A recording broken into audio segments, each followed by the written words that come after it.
আমি মনে করি সেই প্রধানমন্ত্রী একজন খুনি প্রধানমন্ত্রী, মানুষ খেকো প্রধানমন্ত্রী, মানুষ হত্যাকারী প্রধানমন্ত্রী।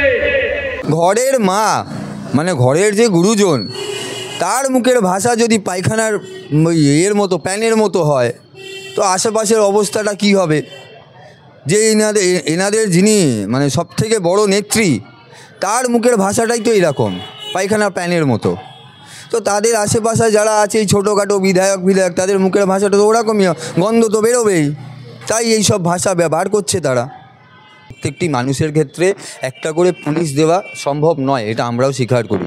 কিন্তু মুশকিলটা হচ্ছে যখন একটা ঘটনা ঘটে, সেটার বিরুদ্ধে কতটা কঠোরতম পদক্ষেপ গ্রহণ করছে প্রশাসন, তার উপর নির্ভর করে সমাজ বিরোধী বা যারা এই ঘটনা ঘটায় তাদের সাহস বাড়া বা কমে যাওয়ার উপর।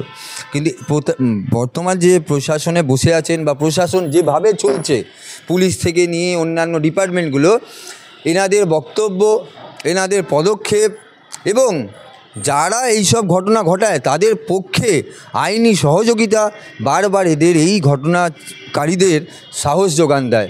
তাই এই ঘটনাগুলো ক্রমাগত ঘটে আসছে। আরজি করের ঘটনা আজও বেদনাদায়ক আমাদের মনে। আজও আমরা সেই আমাদের বোন অভয়াকে ভুলতে পারিনি। হ্যাঁ, হয়তো অনেক বিষয়ের আড়ালে এই কথাগুলো মাঝে মাঝে উঠছে, কিন্তু সত্যি আজ মনের কোণে কোথাও যদি ব্যথা থাকে, তার অন্যতম ব্যথাটা কিন্তু আমাদের বোন অভয়ার জন্য আছে। কিন্তু এই অভয়ার ঘটনা, সেটা ওই যে নার্স, আপনি বলছেন নার্সের সাথে যে ঘটনা ঘটেছে, আলাদা নয়। আর এই ঘটনা একটা দুটো নয়, আপনি যদি ঠিক করে খবর নেন, পশ্চিমবঙ্গের প্রতিনিয়ত কোনো না কোনো গ্রামে, কোনো না কোনো গ্রামের প্রত্যন্ত জায়গায় এই ঘটনা ঘটছে। কিছু মানুষ সাহস করে এসে প্রতিবাদ করছেন, অভিযোগ দায়ের করছেন, অনেকে সম্মানের খাতিরে এগুলোকে আড়াল করে দিচ্ছেন। এই ঘটনাগুলো আটকানো যেতে পারে একবার, শুধুমাত্র প্রশাসনকে টাইট হতে হবে। কিন্তু সরকারি হয়ে গেছে, এই সব ঘটনাকারীদের কাঁধে চড়ে মানে বসে আছে, তো তারা কি করে কঠোর পদক্ষেপ নেবে? এই সরকারের বিসর্জনটা নিশ্চিত এবং মানুষ প্রত্যেকটি বিষয় দেখছেন। আমাদের বিশ্বাস যে আগামী দিনে মানুষ এই সকল ঘটনা, দুর্নীতি থেকে নিয়ে নারীদের সম্মান থেকে নিয়ে সব কিছুর বিরুদ্ধে পদক্ষেপ নেবেন। দেশের প্রধানমন্ত্রীর ব্যাপারে যারা বলছেন এই কুরুচিকর মন্তব্য, এদের উচিত নিঃশর্ত ক্ষমা চাওয়া। এই নিঃশর্ত ক্ষমা যদি না চান, নিঃশর্ত ক্ষমা না চাইলে এনার গাড়ি কোনদিন কেউ ঘেরাও করে বসে থাকবে, তখন উনি কী করবেন?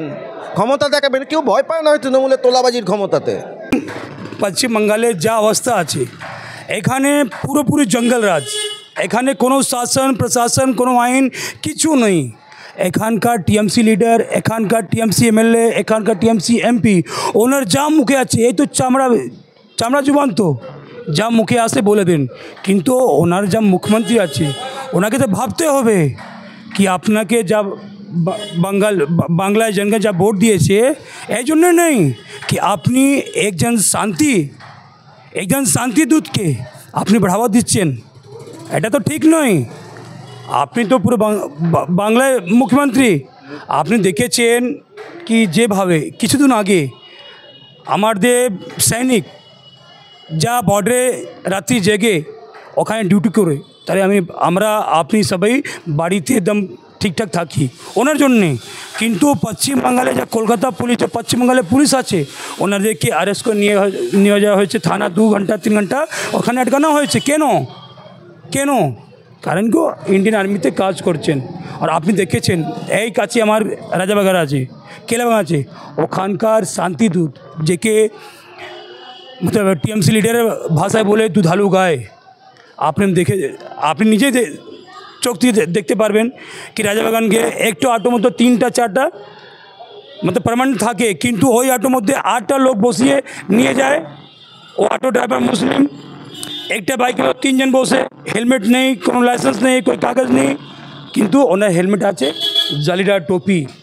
কারণ ওনাকে Mamata Banerjee, TMC leader, TMC যা প্রশাসন আছে, ওনাকে সার্টিফিকেট দিয়েছেন কি আপনি বাঙালি থাকতেন, আপনি বাঙালি জামাই আছেন, আপনি বাঙালি দুধালু গায়ে আছেন, আপনি সব কিছু করুন, কিছু হবে না। আপনার আইন নিজে হাতে নিন, কিছু হবে না। তো সেইভাবে টিএমসি এমএলএ যা বলছেন, ওনাকে ওনার মুখ্যমন্ত্রী, ওনাকে ওনার যা দল করছেন, তো ওই দল ওনাকে এইসব বলার জন্য সুযোগ দিচ্ছে।